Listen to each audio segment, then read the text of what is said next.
portion of the news brought to you by McDonald's. McDonald's, I'm loving it.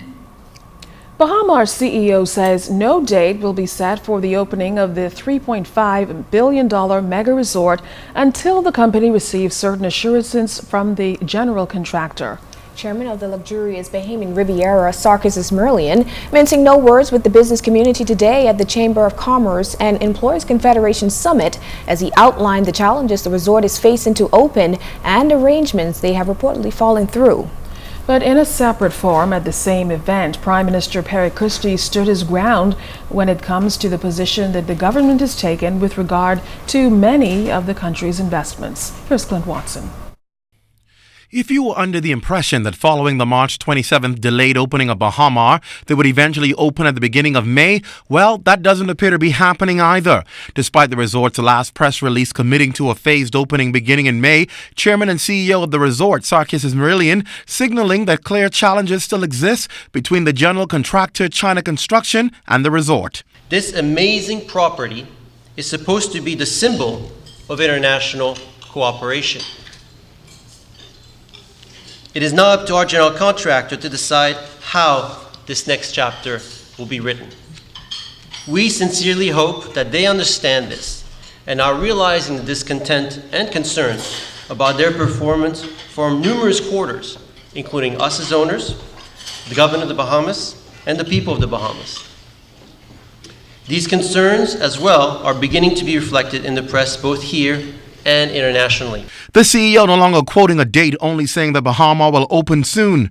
Reflecting on the path to this point, Izmirlian touched on what has become a somewhat contentious relationship reportedly with government and other stakeholders, going as far as to say promises have not been kept.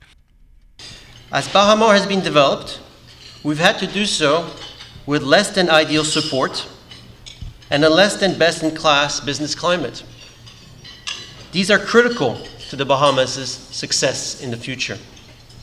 Unfortunately, a number of promises important to the future of the Bahamas over the past 12 years have not come to fruition.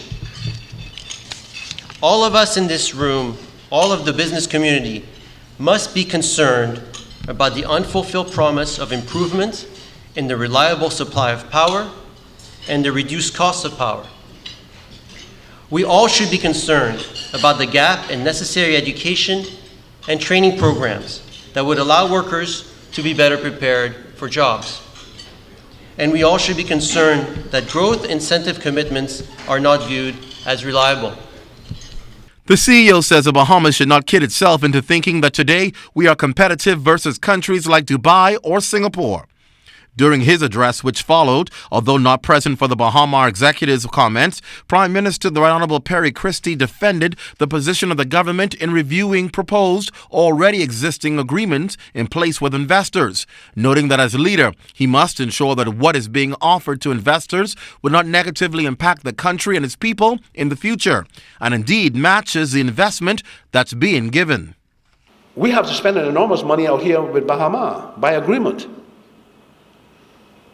We spend annually money with Atlantis. So you can see, therefore, that decisions are being made and the country is being tied over a term of years by these decisions being made, and I'm saying we could do it better. And while there still remains outstanding issues between two sides, Bahamas and the government continues to work together on areas like securing new airlift, particularly to ensure they're able to put heads in beds. Clint Watson, ZNS Network News. Thanks so much, Clint. As government prepares to implement the national health care program slated for next year, it is expected to receive some assistance from partners in the region. Cuban Ambassador to the Bahamas, His Excellency Ernesto Guzman, says as Cuba has offered human resources and education, the agreement will work the same in the medical sector. In the future, they are supposed to travel to Cuba and have an interview with the Cuban medical staff.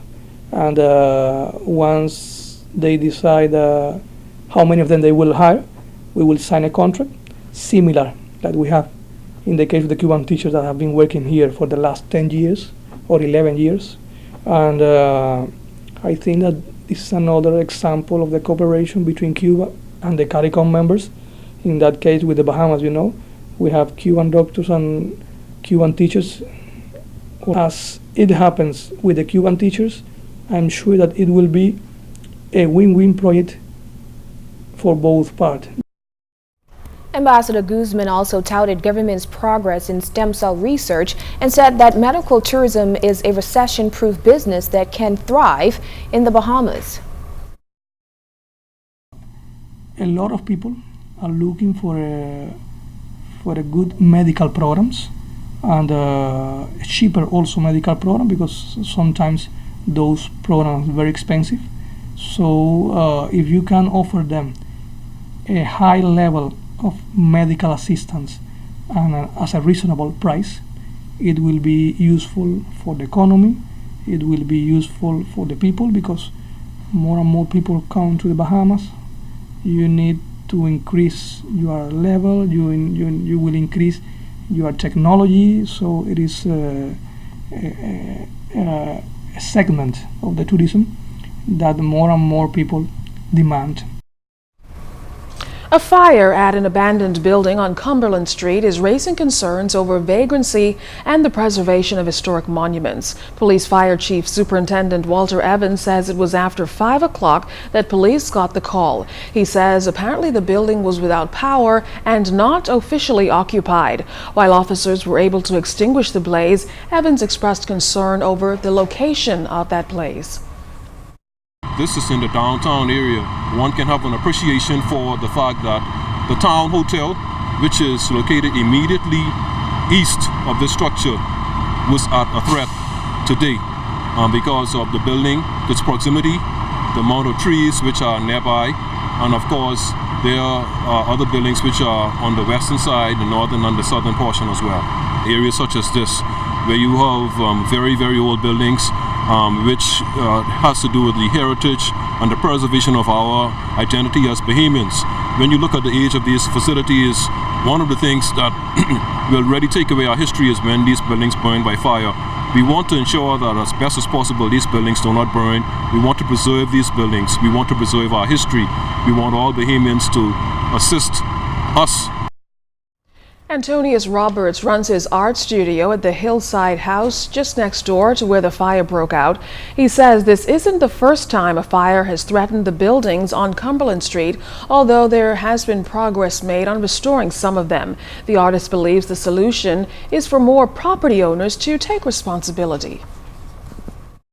Two of the buildings on this particular side, which is the east side, they have been acquired by Bahamians and they've been beautifully restored. We just hope and wish that the owners to the south of us or to the north of us will do likewise. And if they don't do likewise, then we trust that the rules that are in place, this whole movement to revitalize downtown, the concern of the people, the government, or whomever, museum, monuments, and antiquities will actually look closely at what can be done to encourage owners. Urban renewal continuing to impact families affected by crime. Today, the Pinewood team and its partners of Migratill Electronic Security installed a brand new alarm system in a home that was burglarized a month ago. The Cash family was grateful, saying their son was at home when the burglary occurred. They say he can now sleep a little easier at nights. Our son was left home. He's confined to a wheelchair. It was but midday. We left about 11 o'clock, but midday they came by and they broke into our house and they held him hostage for about 2 hours. Ramshacked the house looking basically for money and harassed him, and at some point had a gun and a knife, had a gun to his head and a knife to his throat, and basically harassed him looking for money. And when they weren't successful at getting money, they took whatever they felt was valuable that they could sell. I thank again Mr. Eiffel for Migratill. Yes. We want to thank Urban Renewal. We also want to thank the U.S. Embassy, because you usually don't hear about things like this happening. Officer in charge of Pinewood Urban Renewal, ASP Virgil Cenatus, and Terha Laing of Migratill Security spoke to the importance of this initiative. The initiative here today is one that we believe from an urban renewal perspective is an outreach to community building and development of persons in the community. Yes, there is crime. We can't promise you the attempts won't occur, but we can give you the security to know that while you're asleep, there's somebody else out there watching over you and making sure that you're safe. This portion of the news was brought to you by McDonald's. McDonald's, I'm loving it.